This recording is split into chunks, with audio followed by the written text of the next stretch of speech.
The following document was recovered from the archived records of the Veylith Institute. Archive 1. Case File 002. Classification: Threshold. Date of initial observation: April 18, 2026. Location: Havel Street, Prague. 3 weeks after Project Echo was officially closed, the Veylith Institute received a report that should never have existed. It did not come from a scientist or a government agency. It came from a routine property inspector. His report was only 37 words long. House number 27 was inspected today. Building condition poor. Recommend demolition. Municipal records incorrectly identify the property as an empty lot. The report was automatically rejected by the city's records system. Reason? Property does not exist. The inspector assumed it was a software error. He drove back to Havel Street. The house was still there. He photographed it, measured its frontage, confirmed the neighboring addresses. Everything was ordinary, except number 27. According to every government record, the house had exploded during a gas leak in September 2003. The demolition had been witnessed. The debris had been removed. Satellite photographs taken later that month showed nothing except bare ground.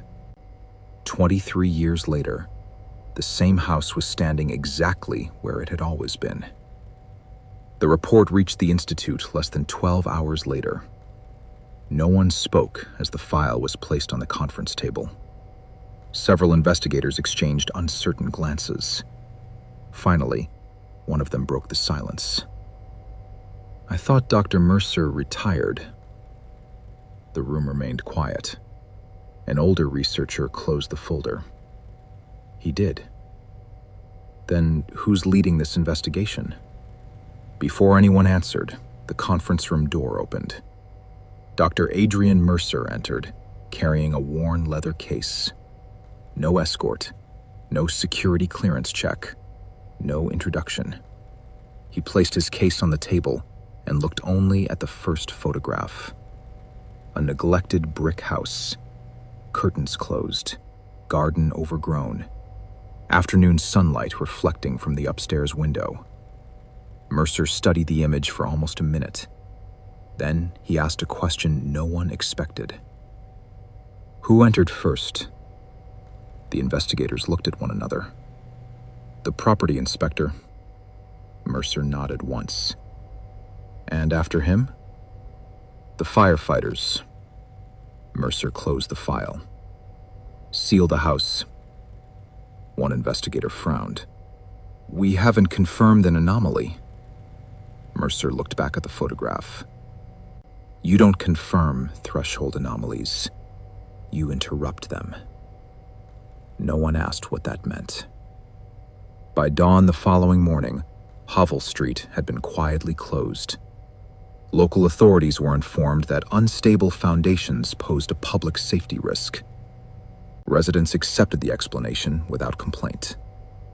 By 7 o'clock, the Veylith Institute controlled every entrance to the property. Mercer refused to cross the front gate. Instead, he handed a laser scanner to investigator Tomas Varga. "You'll enter first." "Why me?" "Because you've never observed a threshold event." Varga laughed nervously. "I wasn't aware observation required experience." Mercer didn't smile. "It doesn't." He looked toward the silent house. "But it has consequences." Varga stepped through the gate. Nothing happened. He unlocked the front door. The Institute's survey team followed. For the next 4 hours, they documented every room: living room, kitchen, dining room, 3 bedrooms, 1 bathroom. Every wall was measured, every doorway scanned, every window photographed. Nothing appeared unusual. The floor plan matched the survey exactly. At noon, the team left the building. Mercer remained outside. Only after everyone else had exited did he walk slowly through the front door. He spent less than 3 minutes inside. He touched nothing, asked no questions. When he returned, he simply said, "Run the survey again." The second team exchanged confused looks. One investigator checked the earlier scans. "They're already complete." Mercer nodded. "I know. Run them anyway." 40 minutes later, Investigator Varga called from the second floor. His voice was calm. Too calm. "Dr. Mercer, you need to see this." Mercer climbed the staircase without speaking. Varga pointed toward the eastern wall of the hallway. The previous survey showed 2 bedroom doors. Now there were 3. The laser markers placed that morning were still fixed to the wall, but they were no longer evenly spaced. The wall itself was 43 centimeters longer than it had been 4 hours earlier. The hallway was longer, not approximately, not within the margin of measurement, exactly 43 centimeters longer. 3 independent laser scanners produced the same result. The original wall markers had not moved. The wall between them had. Mercer ordered every instrument recalibrated. The measurements remained unchanged. By nightfall, the Institute had produced 4 separate floor plans. None of them matched. The differences were subtle. A window shifted 12 centimeters. A staircase narrowed by 4. The dining room became slightly wider. Nothing dramatic, nothing visible to the naked eye. Yet every survey contradicted the one before it. The engineering team blamed thermal expansion, structural movement, faulty scanners. Mercer dismissed each explanation. The changes are too consistent. He spread the floor plans across the dining table. Random errors don't move in one direction. He drew a line through the altered rooms. Every change formed a pattern. Each alteration began at the front entrance, then spread deeper into the house, almost like ripples moving across water. Mercer looked at Investigator Varga. "You entered first." Varga nodded. "You walked through every room." "Yes." Mercer circled the hallway. "And every significant change occurred after your path crossed it." The room fell silent. One investigator finally spoke. "You think we're causing this?" Mercer answered carefully. "I think we're participating." The following morning, the Institute designed a controlled experiment. Only one person would enter the house. Only one room would be observed. No photographs, no measurements outside that room. The volunteer was Varga. He entered carrying nothing except a notebook and a wristwatch synchronized with the Institute's atomic clock. He remained inside the library for exactly 10 minutes. He described every object aloud into a voice recorder. The color of the curtains, the cracks in the ceiling, the titles on the bookshelves. When he emerged, the rest of the house was surveyed. Nothing had changed, only the library. One bookshelf was missing. In its place stood an old wooden cabinet. The cabinet appeared decades older than every other piece of furniture. Its surface was coated in dust. The hinges were heavily corroded. According to laboratory testing, it had been inside the room for more than 40 years. Yesterday's photographs proved it had not existed. Inside the cabinet was a single leather notebook. Its cover bore no title, only a symbol. 3 concentric circles intersected by a vertical line. Mercer stared at it without speaking. One of the younger investigators noticed. "You've seen that symbol before." Mercer closed the notebook. "No." He paused. "I've seen it somewhere else."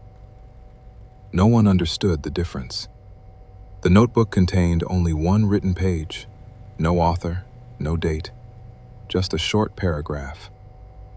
A structure observed is a structure selected. Every witness narrows the possibilities. Too many observers, and the house remembers only one version.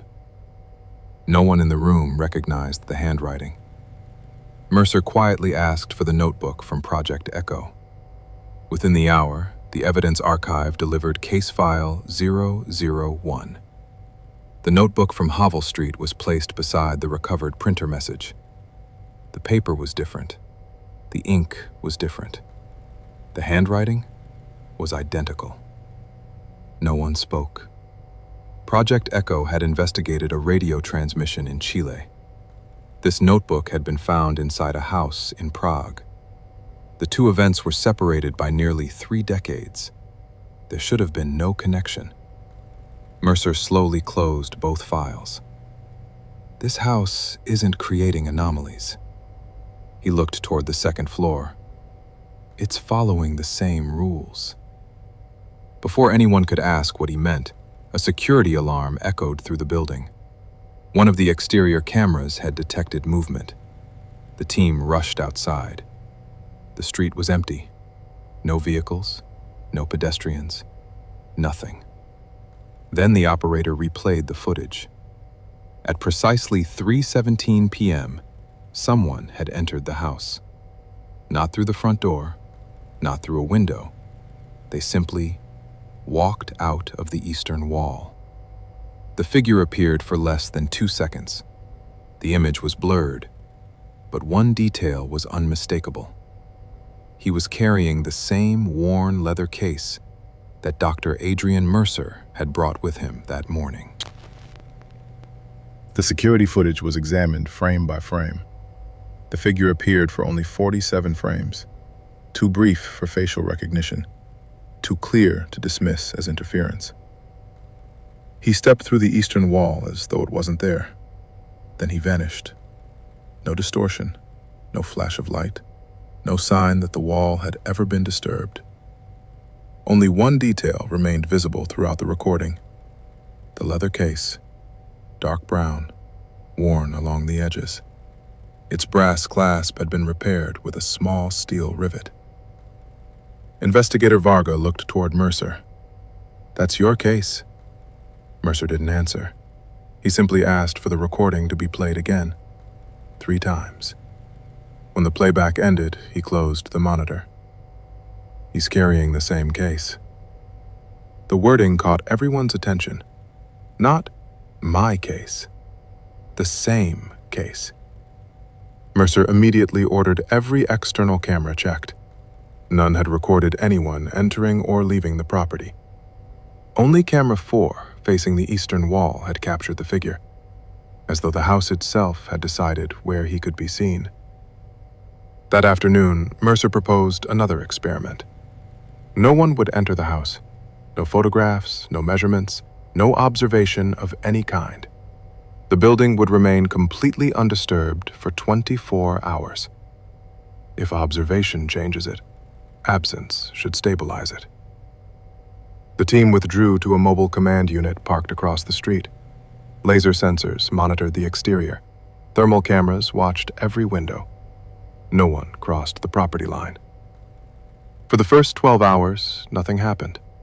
Then, shortly after midnight, every instrument reported the same anomaly.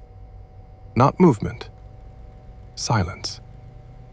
The house had disappeared. Thermal imaging showed empty ground. Laser beams passed straight through the location where the walls should have been. Even the radar reflected nothing. The empty lot matched every municipal record. 9 seconds later, the house returned. Every instrument resumed normal readings. Mercer compared the timestamps. Exactly 9 seconds. The same duration recorded when the hallway changed. The same duration during the camera outage. It isn't disappearing. It's leaving. The room fell silent. Leaving where? No one asked. No one wanted to guess. At sunrise, the team entered the house again. The notebook was waiting on the dining table. No one had left it there. The evidence seal applied the previous evening was still intact. Mercer broke the seal himself. The notebook opened to a page that had been blank only hours earlier. A new sentence had appeared. The first observer selects. The second observer confirms. The third observer remembers. Below the sentence was a rough sketch of the house, except it wasn't today's house. The eastern hallway ended at a large circular room. The current floor plan had no such room. Varga frowned. Another version? Mercer nodded slowly. I think so. He traced the drawing with his finger.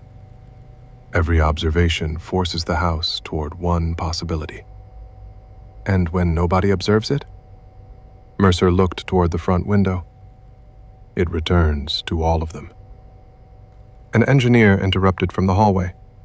Dr. Mercer, you should see this. The eastern wall had changed again. The mysterious doorway was gone. In its place hung a framed photograph, black and white, slightly faded. It showed 5 people standing in front of house number 27.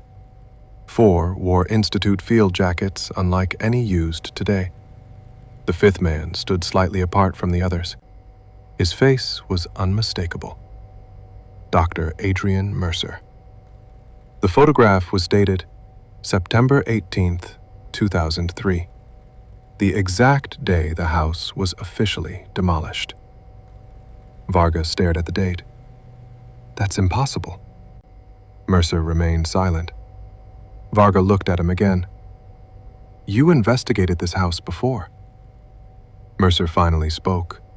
His voice was almost a whisper. No. He continued staring at the photograph. I haven't. A long pause followed. Then he added, but someone who looked exactly like me did. No one spoke for several moments.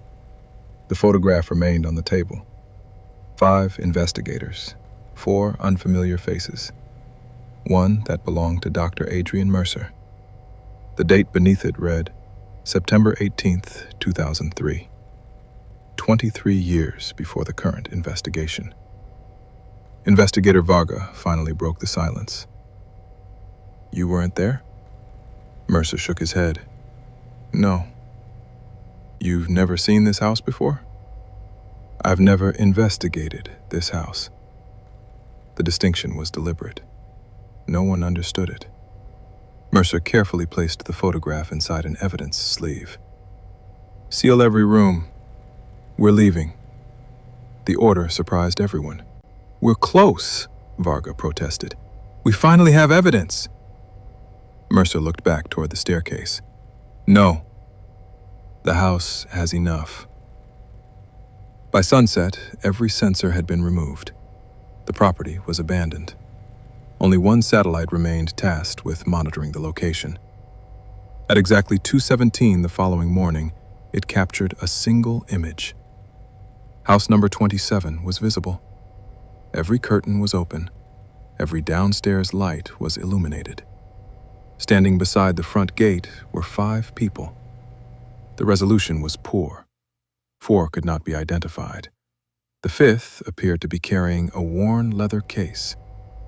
By the time a reconnaissance team arrived, the lot was empty. There was no house, no foundation, no footprints, only cracked concrete where the garden should have been. The Institute closed the investigation 3 days later. The official conclusion occupied only 2 paragraphs.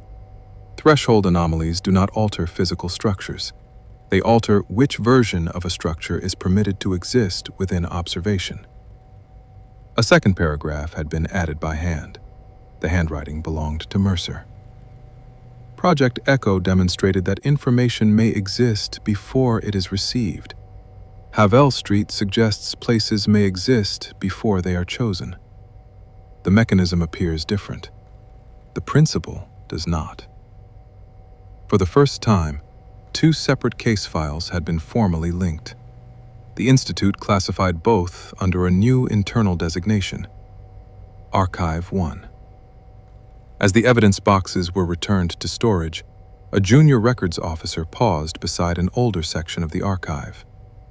Unlike the clean gray cases of Archive 1, these shelves contained worn black boxes marked with unfamiliar symbols and numbering systems. Some appeared centuries old. One drawer had no label at all. The officer looked toward Mercer. "Sir, I thought this was only case file 002. Mercer followed his gaze. He walked to the old cabinet and rested one hand against its steel door. He did not open it. After several seconds, he answered, "It is." The officer frowned. "Then, what are those?" Mercer's eyes remained fixed on the cabinet. "Older observations." "But they're not part of Archive 1. "No." "Why?" For the first time since arriving in Prague, Mercer hesitated. When he finally spoke, his voice was almost lost beneath the hum of the archive lights. "Because Archive 1 didn't begin when the Institute was founded. It began when we realized we'd been asking the wrong questions." The officer waited for him to continue. He didn't. Instead, Mercer removed the photograph of house number 27 from his case one final time.